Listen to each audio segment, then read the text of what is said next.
Hello दोस्तों, स्वागत है आप सभी का एक बार फिर से हमारे YouTube चैनल ज्ञान स्टार प्लस में। तो दोस्तों, आज हमने कमेंट चुना है श्रीमान जगदीश परिहार, ग्राम चकरा। इन्होंने लिखा है, वीर वीर दो लड़ रहे समंदर के तीर, एक वीर ऐसो भयो लड़ो न एकौ वीर। दोस्तों, ये हमारे बहुत ही समझदार और अच्छे कमेंटियर हैं। इन्होंने हमें डाला है कि आप हमारी पहेलियों का उत्तर नहीं देते, और अन्य लोगों ने भी डाला है। मैं मेरे कमेंटियरों से निवेदन करना चाहता हूँ कि भाई एक दिन में मैं एक वीडियो ही डालता हूँ, तो आप धैर्य धारण करें। आप जो भी पहेली छंद लिखकर मुझे डाल रहे हैं, उन सभी का उत्तर आपको धीरे धीरे मिलता रहेगा, और किसी को ऐसा भी ना लगे कि ये मेरे प्रश्न का उत्तर नहीं दे रहे हैं। इस कारण से मैं अन्य लोगों के कमेंट भी चुनता हूँ। तो दोस्तों, अब मेरा निवेदन है कि यदि आप हमारे चैनल पर नए हैं तो हमारे चैनल को लाइक, शेयर और सब्सक्राइब ज़रूर कर दें। साथ ही बेल आइकन को भी प्रेस कर दें, जिससे कि हमारे वीडियो का नोटिफिकेशन आप तक पहुंचता रहे। तो दोस्तों, बिना समय गंवाए आते हैं अपने मूल कंटेंट पर। तो पहली लाइन में लिखा है श्रीमान जगदीश परिहार ने, वीर वीर दो लड़ रहे समंदर के तीर।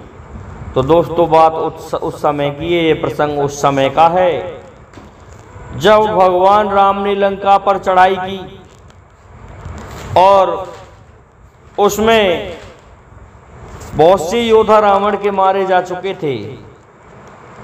तो रावण ने अपने पुत्र मेघनाथ को भेजा।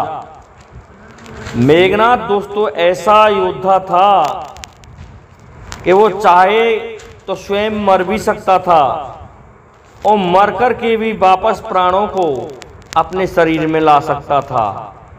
वो एक प्रकार का योगी था, उस जैसा कोई वीर नहीं था। तो ये लक्ष्मण और मेघनाथ के बीच युद्ध चल रहा था, घननाद के बीच युद्ध चल रहा था समंदर के तीर अर्थात लंका में। और ये वीर ऐसा था कि इसके बराबर कोई भी बलवान नहीं लड़ा था रावण की सेना से। इधर से हनुमान जी भी ऐसे थे और अंगद, कि इनके बराबर कोई भी योद्धा नहीं लड़ा था। लेकिन एक बुढ़े जामवंत वीर भी हुए थे, जो कि सवरे संपूर्ण राम रावण युद्ध में एक भी बार मूर्छित नहीं हुए थे। तो दोस्तों, घननाद की कुछ एक विशेषताएं मैं बता रहा हूँ। शत्रु पक्ष का था, परंतु उसमें कुछ एक विशेषताएं अवश्य थीं। उसमें विशेषता एक तो वह इतना योगी था कि प्राणों को भी खुद अपने को निकाल सकता था और वापस शरीर में ले सकता था। दूसरे, वह जब उसको ये पता चल गया कि ये तो अजय है लक्ष्मण, तो वो अपनी सेना को समंदर के तीर पर लड़ता हुआ छोड़ करके आकाश मार्ग में लुप्त होकर के और रावण के पास पहुंच जाता है। रावण को सारी कथा सुनाता है कि ये तो अजय हैं, लक्ष्मण को कोई नहीं जीत सकता। लेकिन रावण इस बात को नहीं मानता है, और जब उसकी भुजा कट गई थी, तो दोस्तों उसकी भुजा की भी ये विशेषता थी कि वह उसकी पत्नी सुलोचना के महलों में जाकर के गिरी थी। और सुलोचना के महलों में जैसे ही वह भुजा गिरी, तो सुलोचना ने कह दिया था कि यदि ये भुजा मेरे पति की है तो मैं जान जाऊंगी कि ये मेरे पति की है, इसको कलम दे दो। क्योंकि मेरा पति योगी था, उसका हाथ भी अलग हो गया तो उसमें भी प्राण हैं, वह लिख के बता देगा कि क्या हुआ। तो उसको कलम दी गई हाथ में, और उसने सारा वृत्तांत सुलोचना को लिख करके बताया था। दोस्तों, जब उसका सर धड़ से अलग हो गया था, तो उस समय सुलोचना उसका सर मांगने के लिए रामादल में गई थी और वहां जाकर के भगवान राम से अपने पति के शीश को लेने के लिए प्रार्थना की थी।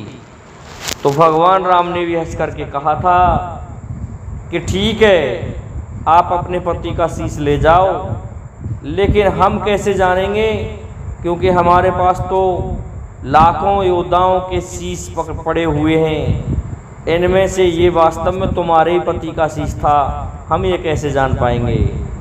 तो इस पर सुलोचना कहने लगी कि मेरे पति का शीश है, वो तुम्हें हंस करके दिखाएगा कि हाँ, मैं घननाद का ही शीश हूँ। तो दोस्तों वैसा ही हुआ। सुलोचना ने हंसने के लिए कहा, तो जब तक हंसी की बात नहीं आई तब तक वह सर नहीं हंसा।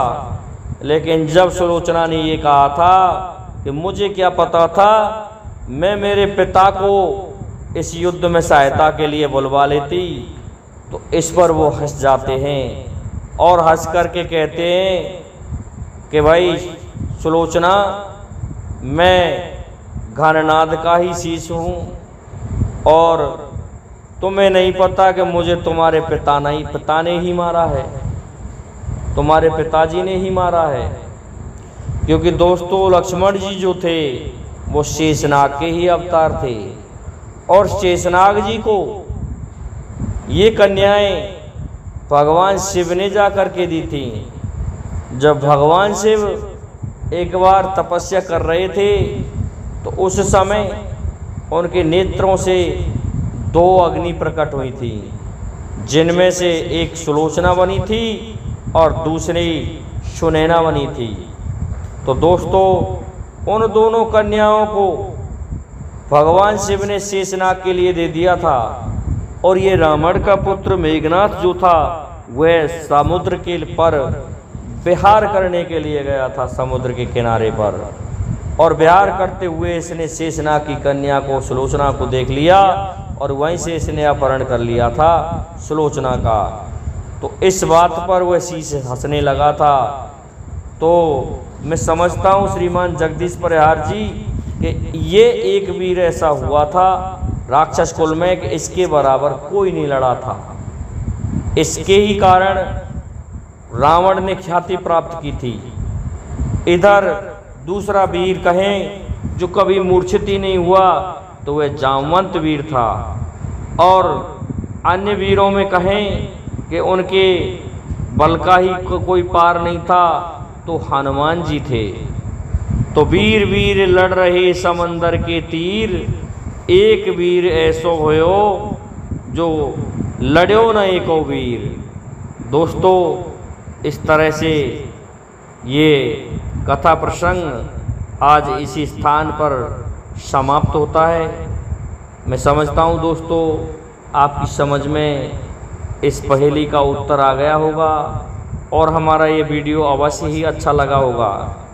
इसलिए आज के लिए इतना ही काफ़ी है दोस्तों। जय हिंद, जय भारत, जय जय श्री राधे, जय जय श्री राम।